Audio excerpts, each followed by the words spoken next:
าทุกชนเผ่าเสื้อสายพงพันปกปืน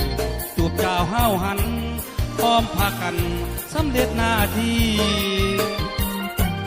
กองพันใหญ่ประกาศไว้ที่1 กุมภา2013 สง่าตั้งฐานบรรชาทิ้งภูไฟไหม้แดดดินที่หนาวบ้านนาขาวน้องทุ่งดีเจืองกองตูนฮือเรืองชายแดนเมืองท่าแดงปากซองได้มาหาสู่คือเฮาฮูดินแดนอุดมปลูกกาแฟพืชผักงามสมที่นิยมกลายเป็นสินค้าอาคือหัวใหญ่สร้างรายได้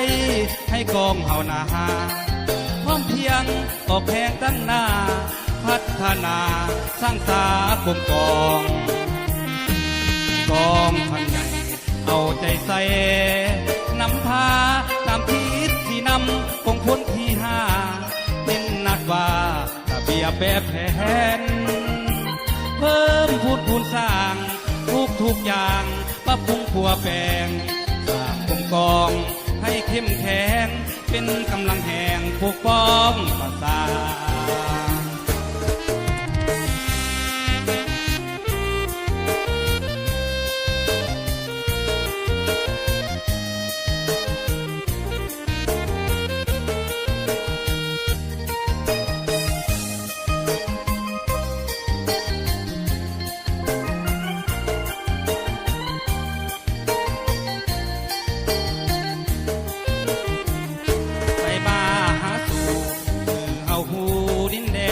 ดม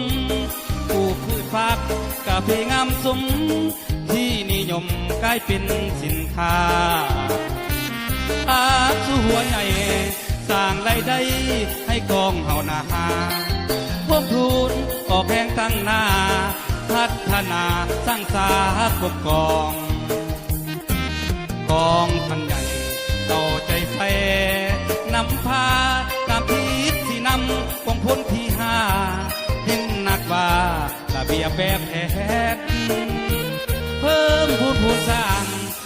ทุกอย่างปรับปรุงผัวแปลงสร้างกองให้เข้มแข็งเป็นกำลังแห่งปกป้องภาษา